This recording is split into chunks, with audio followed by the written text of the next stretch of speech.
Do you want to know how to get your NHS number? Your NHS number is a really useful piece of information that can help you navigate your healthcare. You don't have to know it, but knowing it can make life a lot easier for you, particularly when you're doing certain things like booking your vaccinations, as well as other healthcare services. So in this episode, I'm going to show you 4 quick ways that you can get your NHS number without having to bother any of the services themselves, but also means that you can get them within a few minutes in some cases.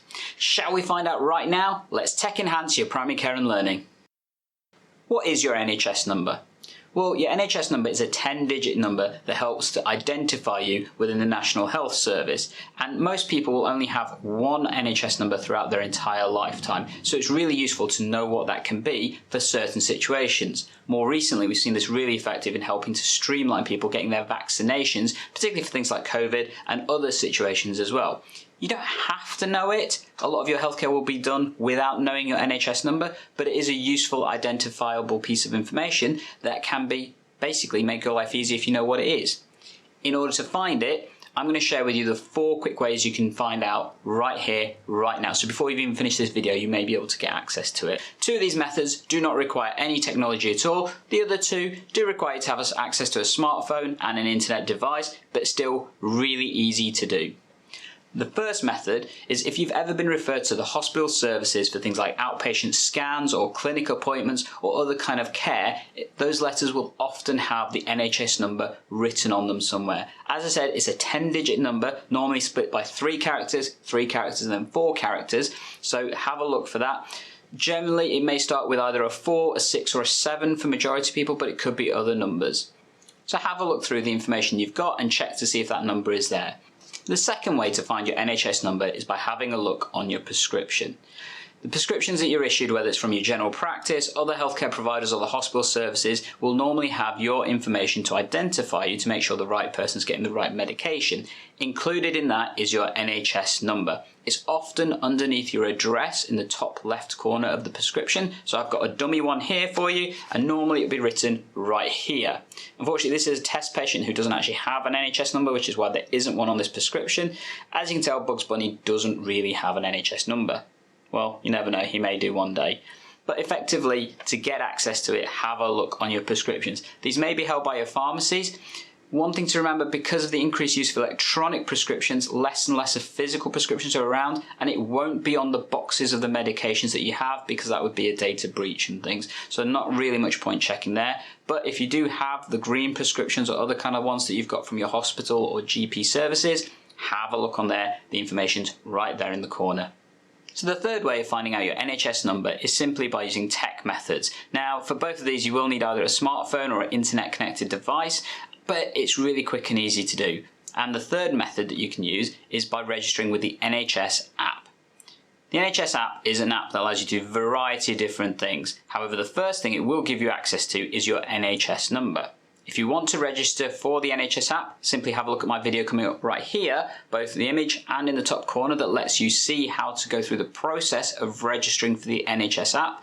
And once you've done so, the first thing you're greeted with is a home screen with your NHS number, like this. Yeah, I have blurred mine out, I'm afraid I can't share mine with you, but that does give you access to the NHS number pretty much straight away.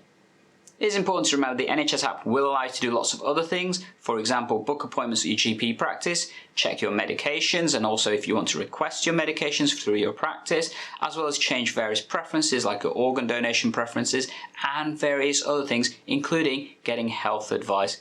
So really useful app to have, and something I definitely recommend for pretty much every patient I come across. And to be honest, it's really easy to use. So definitely have a look at that.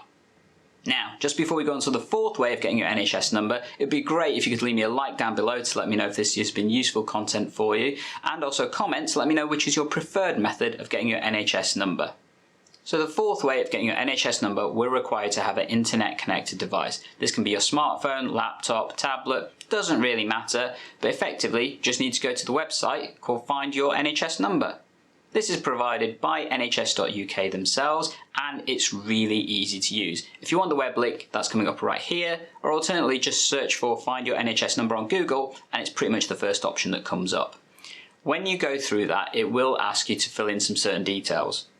So let's have a look right here, shall we? we're just going to scroll down, and as you can see, it gives you some details about what you need to do, and then it asks you to start. It will then ask for your full name, your date of birth, and your postcode. And once you've done that, it'll then take you to another screen that allows you to confirm which way you want to have that information sent to you. So I'm going to show you on mine. So as you can see right here, we've got some information about the 3 different ways I can receive my NHS number. I can either have it emailed to me, I can have it sent to my mobile phone, or I can have it sent to my postcode. It is important these are the details that are held by my GP practice, and that's why they're going to be sent to me through those routes.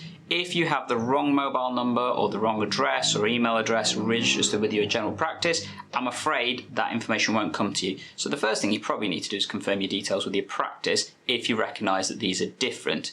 You then just select the one that you want, and there you go, get an NHS number through there. So even if you don't actually have a device like a mobile or something, don't have to worry about it. It's dead easy to get hold of this information, as long as your information at your GP practice is correct. And a quick little tip for everybody out there, please make sure your information at your GP practice is correct. It's useful to keep that updated to make sure they can contact you when they need to, as well as you can contact them appropriately with the right contact details. I hope you found this video useful to help find out your NHS number quickly and easily. If you have done so, let me know in the comments below. I'd love to make more content like this for you. If you would like to register for the NHS app, check out this video coming up right here that shows you how to go through that process. Really would recommend it. If not, YouTube's probably recommending another video right here. And as always, EGP Learning is here to help save you and your patients time by taking hands in your primary care and learning. Catch you in the next episode.